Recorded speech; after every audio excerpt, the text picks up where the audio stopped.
Hello friends, આજે આપણે ખૂબ જ ઇમ્પોર્ટન્ટ ટોપિક વિશે ડિસ્કસ કરવાના છીએ એન્ડ દેટ ઇઝ એજ્યુકેશન, શિક્ષણ.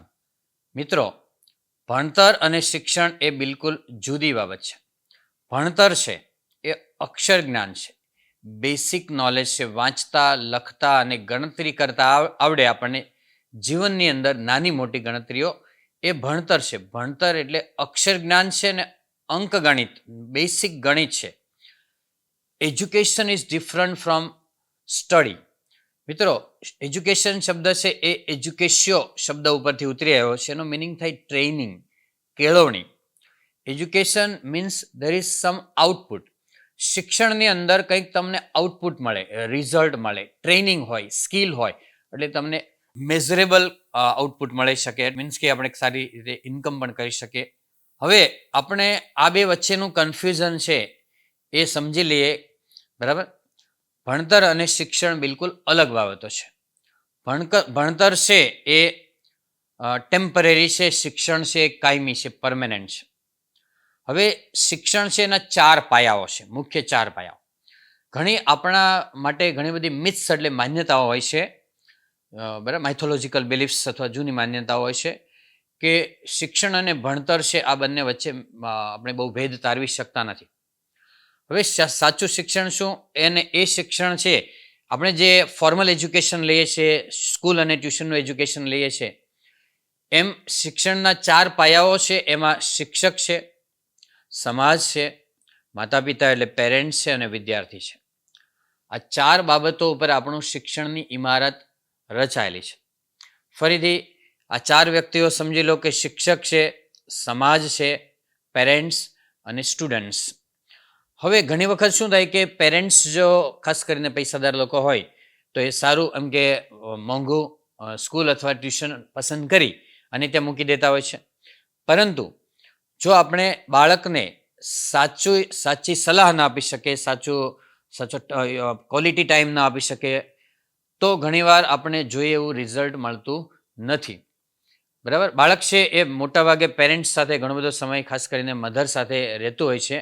એટલે એવું કહેવાય છે કે એક માતા છે એ 100 શિક્ષકની ગરજ સારે છે. એક આદર્શ માતા 100 શિક્ષકની ગરજ સારે છે. એટલે 100 શિક્ષકો જેટલું કામ એક આદર્શ માતા કરી શકે. બરાબર, તો આપણે ખાલી સ્કૂલને આધારે કે ટ્યુશનને આધારે રહી શકીએ એવું નથી જો આપણે આપણા બાળકનો વિકાસ કરવા માંગતા હોય તો. અને વિકાસ એટલે એવું નહીં કે મોટાભાગે લોકોની માન્યતા એવી છે કે બાળક જે વધારે પૈસા કમાય એ લોકો વધારે સારો શિક્ષિત છે એમ કહી શકાય, એવું નથી.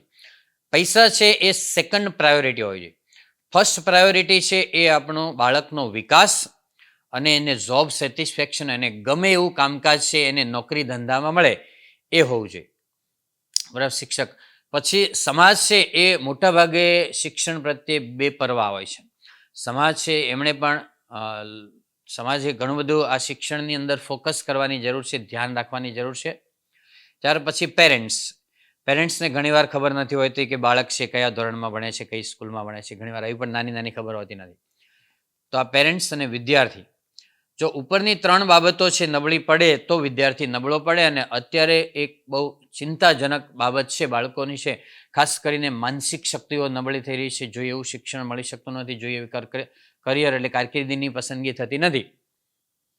તો આ 4 ભેગા થઈને જો કંઈક વિચારે તો સારામાં સારું આદર્શ શિક્ષણ બાળકને પૂરું પાડી શકાય છે. હવે હું તમને 2-3 મહાન વ્યક્તિઓની શિક્ષણ વિશેની વ્યાખ્યા કહું તો સૌપ્રથમ તમને સ્વામી વિવેકાનંદ છે એમની વ્યાખ્યા કહું કે એમણે શું શિક્ષણ વિશે વિચાર્યું છે. તો સ્વામી વિવેકાનંદ એવું કીધું છે કે પૂર્ણતાનું પ્રગટીકરણ એટલે શિક્ષણ. બરાબર, manifestation of perfection is education. પૂર્ણતાનું પ્રગટીકરણ એટલે કે બાળકની અંદર સારું ગીત ગાવાની સ્કિલ હોય, નાનપણમાં સારું ગીત ગાતું હોય. ઘણીવાર લોકોને તમે મરમરિંગ એટલે ગણગણતા સાંભળતા હોય, ગીત ગણગણતા, અને જો એના શિક્ષક કે પેરેન્ટ્સ એની સ્કિલ ઓળખી જાય અને એમ લાગે કે આને સ્ટેજ આપવાની જરૂર છે તો એને પોલિશ કરે, એને મહેનત કરાવે એ બાબતની અંદર, અને એ ગાયક કલાકાર બને અને સારું એવું ઇન્કમ પણ કરી શકે, અને સારું એવું આગળ પોઝિશન પણ મેળવી શકે, જોબ સેટિસ્ફેક્શન મળી શકે, એના કાર્યનો સંતોષ મેળવી શકે, તો એને કહેવાય પૂર્ણતાનું પ્રગટીકરણ. વ્યક્તિની અંદર જે સ્કિલ છે એને પરફેક્શન સુધી લઈ જાવી, એને એના વ્યવસાય ધંધામાં ઉપયોગી થાય ત્યાં સુધી લઈ જાવી. બરાબર, એ સ્વામી વિવેકાનંદની વ્યાખ્યા છે. ત્યાર પછી રવિન્દ્રનાથ ટાગોરે એવી વ્યાખ્યા આપી છે કે ફ્રી ફ્રોમ પ્રેજુડાઇસ ઇઝ એજ્યુકેશન. એટલે જૂની માન્યતાઓ છે, માનો કે ઘણા લોકો ભૂત પ્રેતમાં માનતા હોય છે, બરાબર, ઘણી બધી જૂની માન્યતાઓ છે, એમાંથી તમે બહાર આવો, એ સાચું શિક્ષણ છે.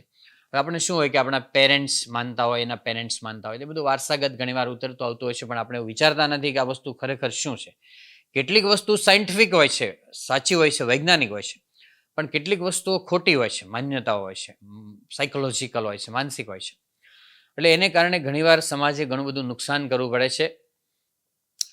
તો રવિન્દ્રનાથ ટાગોરે એમ કીધું છે કે આવી જે ખોટી માન્યતાઓ છે, પ્રેજુડાઇસ એટલે પૂર્વગ્રહ છે, એમાંથી બહાર આવવું, ફ્રીડમ છે, એ તમારી સાચી સ્વતંત્રતા છે, એ સાચું શિક્ષણ છે. કે વ્યક્તિ સ્વતંત્રતા એટલે ખોટી માન્યતાઓથી આઝાદી મેળવી, એ સ્વતંત્રતાની વાત કરી છે એમણે. ત્યાર પછી ગાંધીજી એવું કીધું છે કે the education of 3H is training of 3H is education. એટલે 3Hની કેળવણી એ સાચું શિક્ષણ છે. 3H મીન્સ હેડ એટલે મસ્તક, માનસિક વિકાસ, બરાબર, ટુ ઇમ્પ્રુવ મેન્ટલ એબિલિટીઝ. પછી હેન્ડ એટલે હાથની કેળવણી, એટલે હાથ એટલે આને જે છે યોગ્ય કસરત મળવી જોઈએ, આને ટ્રેનિંગ મળવી જોઈએ, આને એક યોગ્ય સ્કિલ મળવી જોઈએ, બરાબર. ઘણી બધી વાર પેરેન્ટ્સ છે એ એવું ઈચ્છતા હોય છે કે બાળકને કંઈ કામ કરવું જ ન પડે, ખાલી થિયરિકલ નોલેજ આપે અને એ વ્યક્તિ સબ્જેક્ટમાં સારા માર્ક્સ મેળવે અને આગળ વધી શકે એવું નથી. એને હાથની કેળવણી આપવી પડે, એને કામ ઘણું બધું કરવું પડે અને સખત મહેનત કરવી પડે, ત્યારે એ લોકો આગળ વધી શકતા હોય છે, બરાબર. તો એ થયું હેન્ડ. અને પછી હાર્ટ એટલે હૃદયની કેળવણી. હૃદયની કેળવણી, સોલ એટલે આત્મા છે, મીન્સ આપણે ઓનેસ્ટ બનવું પડે, રેગ્યુલર બનવું પડે, પંક્ચ્યુઅલ બનવું પડે. વેલ્યુઝ જેટલા આપણે એડ કરી શકીએ બાળકની અંદર, એ વેલ્યુઝ છે એ કોઈ પણ ફિલ્ડની અંદર એ જાય તો એને ખૂબ જ કામ લાગશે. કોઈ પણ ફિલ્ડની અંદર સક્સેસફુલ અને પોપ્યુલર બની શકે બાળક, એના માટે વેલ્યુઝ આપવા પડે. અને વેલ્યુઝ માટે એવું કહેવાય છે કે values are caught, they can not be taught. મૂલ્યો છે ને ગ્રહણ કરી શકાય, એ શીખવી ન શકાય. એટલે પેરેન્ટ્સ જે પ્રકારનું વર્તન વ્યવહાર કરતા હોય, બાળક એવું જ વર્તન વ્યવહાર કરતો હોય છે, એની અંદર એમાંથી કોપી કરતો હોય છે, નકલ કરતો હોય છે, બરાબર. અને બીજી એક વસ્તુ આપણા ગુજરાતીમાં જ છે, ઇંગ્લિશમાં ક્યાંક કહેવત નથી, પણ મોટાભાગની ગુજરાતી કહેવતો ઇંગ્લિશમાં છે. પણ આ એક કહેવત કહું ને, એ ઇંગ્લિશમાં નથી. દાખલા તરીકે એમ કે દીવા પાછળ અંધારું હોય, એવી આપણામાં કહેવત છે.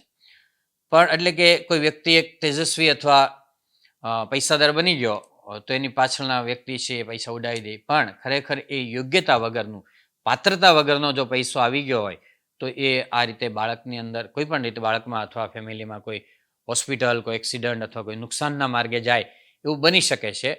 પણ એ ખાલી આપણા પૂરતી માન્યતા છે, એ બધા આખી દુનિયાની માન્યતા નથી. Mind well friends. Okay, so that's all. Happy learning, happy sharing. Thank you very much.